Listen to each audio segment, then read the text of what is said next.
Isn't it beautiful? It's yellow, it's fast, it's amazing to drive, it's fun, it's frivolous, and I kind of fit. Guess what I'm driving next on the fast lane car?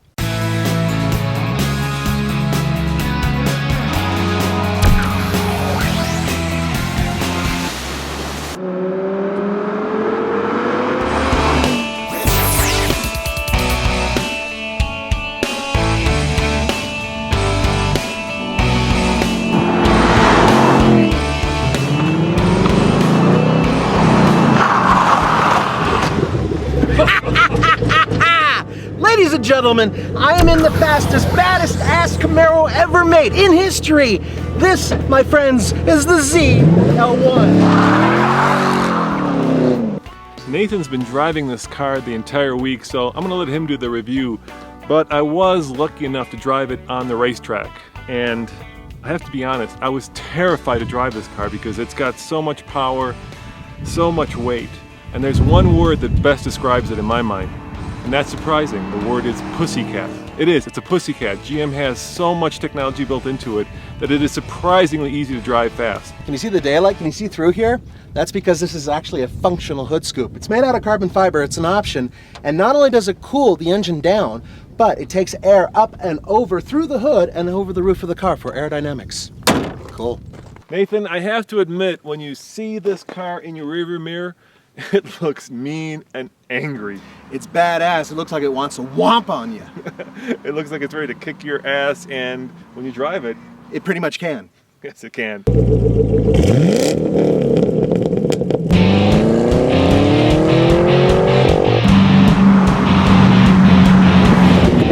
Can you believe the beauty of this engine? It's big, it's huge, it's massive. It's 6.2 liters. 580 horsepower. That, my friends, is the pulley that goes right to the supercharger. Yes, it's supercharged.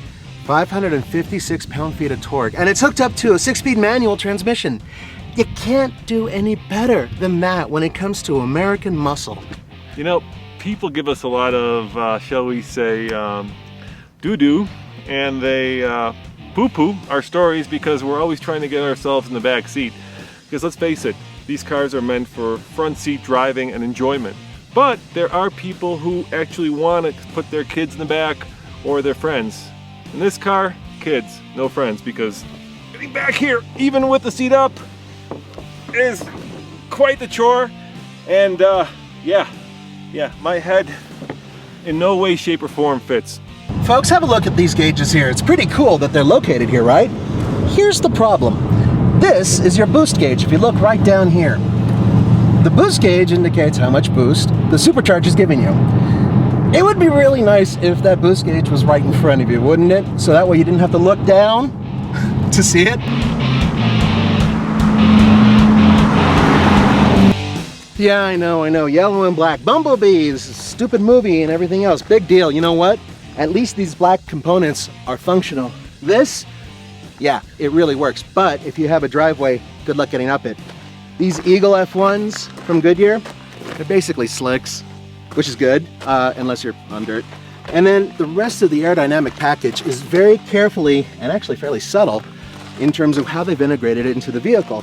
But along with this optional, very cool spoiler that you can actually use because this thing can go fast enough to, create downforce on the tushy. But come here, here's my favorite part. Look at these big bastards. Oh, they're loud. Ugh, functional, real. It's not some ridiculous flat angled something or other. These are real exhaust and they make a really good noise.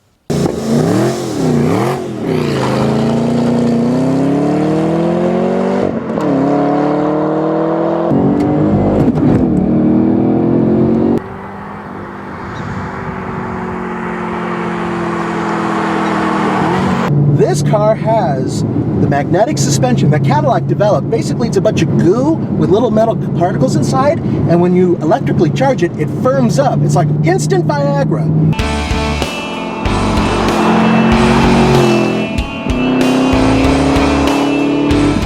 don't want to sound overly judgmental on either side of it, because I love this car. I truly do, but there are a few problems, and most of them are inside the interior here.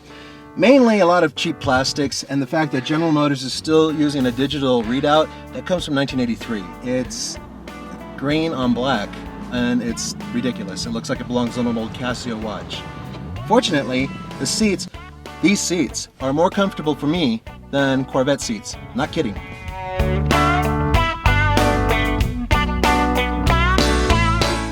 So folks, this car costs nearly $60,000, and it's missing something.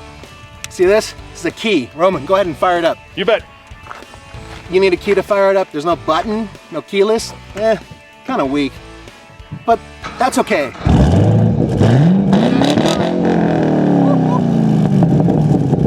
Pretty neat, huh? So that's great, and that's fine, and it's fantastic. Unfortunately, you'll have to pay $1,300 for a gas guzzler tax.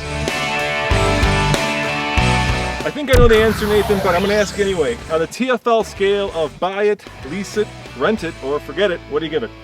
Sell your children on eBay and buy this car. That's pretty much what I thought. As always, this is Roman. And Nathan. See you next time on the Fast Lane Car.